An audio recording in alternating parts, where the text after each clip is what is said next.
What is up, everyone, and happy Sunday. Welcome to the channel. Today in our BMW maintenance series, part 5, I'm going to show you how to replace your Vanos solenoids if you're getting codes P1593 or P1327. This is going to be your issue. I'm going to show you the tools that you need, the parts. Let's just jump right in and get started.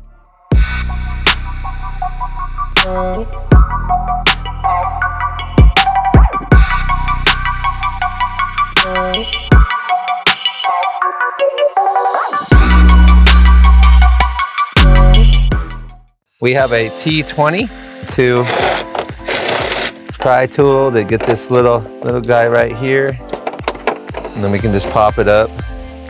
Make sure you don't lose this little piece. Now we're just going to come in here and just pull this guy off.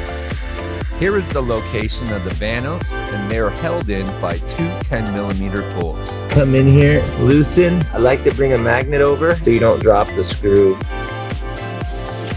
or it'll just come out. Boom. There we go. Make sure when you disconnect the Vanos to not mix up the plugs. You just press in the connector and disconnect as shown. Keep the other one on the bottom, press in. I used the screwdriver on this one and it worked pretty good. Carefully wiggle the Vanos back and forth to break it loose from its seal. Pull the Vanos out slowly. Make sure to have a rag underneath to catch any oil that would be dripping out of the hole. Use a pick tool and pry out the old seal.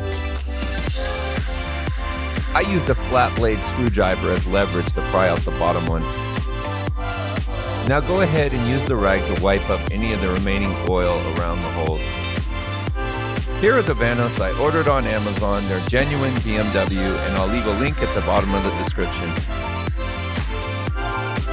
One helpful tip is you can't mix up the Vanos because the intake and exhaust are the same. Now go ahead and take your new solenoids and compare them to your old ones and make sure they are the same before installing. I use a little bit of oil on the O-ring to help seat the new solenoid.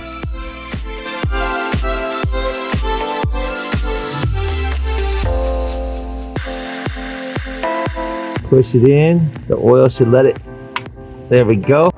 Listen for the click and you know that solenoid is seated properly, and then just go ahead and line it up with the hole to get the bolt back in.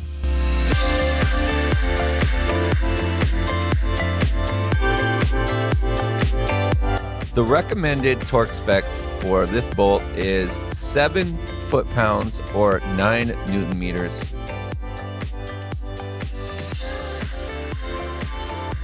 Go install your second solenoid. Same thing with the oil on the seal. Be very careful when you're putting in and make sure that it is flush and you hear the click.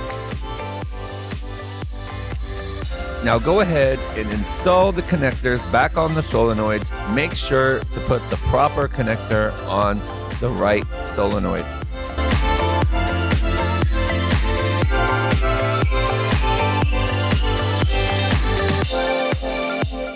Our codes. We still got the evap leak, cylinder 3 misfire, cylinder 2 misfire. We want to clear these. It might be permanent. We might have to get them with the software. These have to be cleared with the software or running the car. Go ahead and start the car.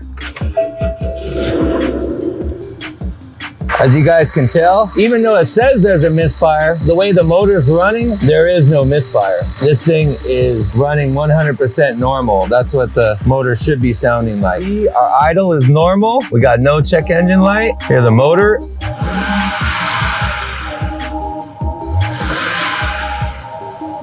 Smooth acceleration all the way through. Our tach gauge is not moving, which is really good. Solid motor.